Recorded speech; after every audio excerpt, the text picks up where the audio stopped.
Bonjour, voici la troisième petite vidéo sur les phrases subordonnées. C'est la première de la série sur les subordonnées et je pense qu'il y en aura trois ou quatre selon le volume. Alors, cette première vidéo, c'est pour vous expliquer ce qu'est une phrase subordonnée, puisqu'en fait, on en parle beaucoup, mais qu'est-ce que c'est exactement? Alors, la phrase subordonnée est une phrase complexe, c'est-à-dire dans laquelle il y a plus d'un verbe conjugué.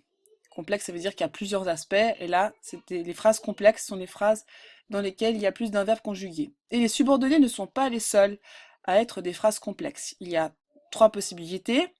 La juxtaposition, donc des phrases juxtaposées, la coordination, les phrases coordonnées, même si là j'ai fait une faute, je me rends compte maintenant, et il y a aussi la subordination, et donc là c'est ce qu'on appelle les phrases subordonnées. Première possibilité, on peut juxtaposer des phrases tout simplement avec une virgule ou un point-virgule. Là, je vous donne deux exemples, avec deux phrases, une en bleu, une en rouge, qui sont séparées par une simple virgule ou un simple point-virgule. Euh, Ici, les phrases sont indépendantes, elles se passent l'une de l'autre. On pourrait les séparer complètement par un point et recommencer avec une majuscule. Elles sont ce qu'on appelle juxtaposées, elles sont mises l'une à côté de l'autre, ça veut dire ça. On peut aussi, dans les phrases complexes, on peut coordonner des phrases, les lier par un coordonnant. Mais, ou, et, donc, or, ni et car sont des coordonnants. Donc on les lie avec un élément qui est le coordinateur, le coordonnant. De la même manière, je vous ai mis une phrase en bleu, une phrase en rouge, et les deux sont coordonnés avec le coordonnant au centre. J'ai sorti ma trousse et je me suis mise à écrire. Estelle a préparé le dîner, mais elle a manqué de farine. Et les phrases sont toujours indépendantes l'une de l'autre. Les phrases subordonnées, elles, c'est une troisième possibilité des phrases complexes. C'est quand on subordonne une phrase dite subordonnée à une autre phrase qu'on appelle la principale.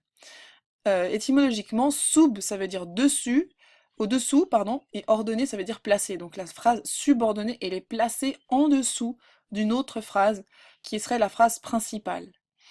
Alors bien sûr, sur une ligne, on ne peut pas montrer ce qui est au-dessus ou au-dessous, mais on va dire que la phrase subordonnée commence toujours par un élément qui signale sa dépendance à la principale, ce qui est le subordonnant, qui est parfois en deux mots, et que donc la subordonnée en général, elle suit la principale, ou bien elle la précède, mais en tout cas, elle commence par un subordonnant. Alors je vous donne un premier exemple. Daniel affirme que Claire dit la vérité.